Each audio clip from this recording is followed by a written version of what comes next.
olórí Naomi ṣubú lulẹ̀ ní àhámọ́ àgọ́ ọlọ́pàá ni wọ́n bá gbé e dìgbàdìgbà lọ sí iléèwòsàn. wòlíì Naomi Sílẹ̀kùnọ́lá Ògúnwúsì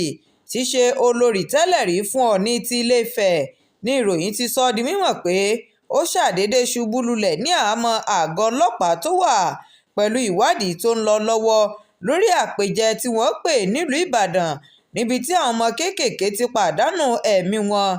Gẹ́gẹ́ bí ìròyìn tó tẹ iléeṣẹ́ Atótó Arére Online TV lọ́wọ́, òun pẹ̀lú ìlúmọ̀ọ́ká sọ̀rọ̀sọ̀rọ̀ nni Oríyọmí Hamzat tó jẹ́ ọ̀kan lára àwọn tó ṣe agbátẹrù ètò ọ̀hún ni wọ́n dìjọ wà ní ilé-ìwòsàn kan ní agbègbè Ẹlẹ́yẹlé nílùú Ìbàdàn tí wọ́n ń gba ìtọ́jú lọ́wọ́ báyìí.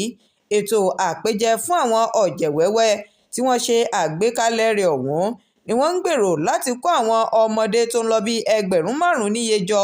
ṣùgbọ́n tí wọ́n padà rí àwọn ọmọ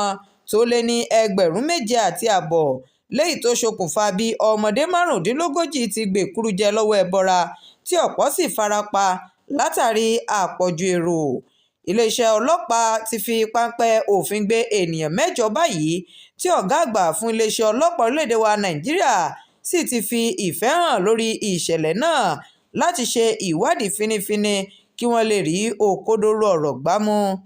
Shakirat Arówólò Nurudeen ló ń jábọ̀ ìròyìn fún iléeṣẹ́ Atótó Arére Online TV. Ẹ ṣeun tẹ́ ẹ ti ń